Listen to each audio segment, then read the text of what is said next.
Why are you not a Christian? Because I see no evidence whatever for any of the Christian dogmas. I've examined all the stock arguments in favor of the existence of God, and none of them seem to me to be logically valid. Do you think there's a practical reason for having a religious belief for many people?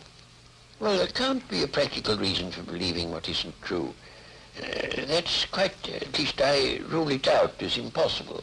Either the thing is true or it isn't. If it is true, you should believe it, and if it isn't, you shouldn't.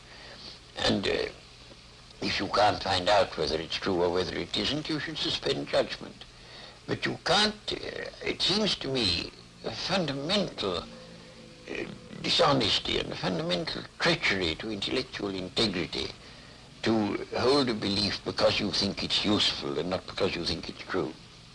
Well, I was thinking of those people who find that some kind of religious code helps them to live their lives. It gives them a very strict set of rules, the rights and the wrongs. Yes, but you know, those rules are generally quite mistaken. A great many of them do more harm than good. And they would probably be able to find a rational morality that they could live by if they dropped this irrational, traditional, taboo morality that comes down from savage ages.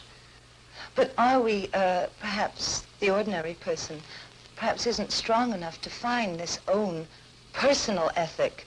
They have to have something imposed upon them from outside. Oh, I don't think that's true. And what is imposed on you from outside is of no value, whatever. Doesn't count. Well, you were brought up, of course, as a Christian. When did you first decide that you did not want to remain a believer in the Christian ethic? I never decided that I didn't want to remain a believer.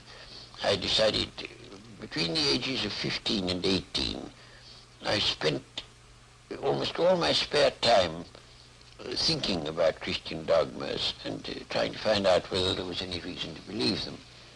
And by the time I was 18, I discarded the last of them. Do you think that that gave you an extra strength in your life? Oh, I don't know. No, I shouldn't have said so. Neither extra strength nor the opposite. I mean, I was just engaged in the pursuit of knowledge. As you approach the end of life, do you have any fear of some kind of afterlife, or do you feel that that is just an impossibility? No, I think that's nonsense. There is no afterlife? None whatever.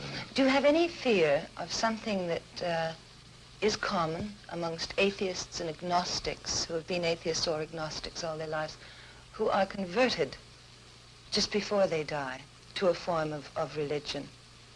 Well, you know, it doesn't happen nearly as often as religious people think it does.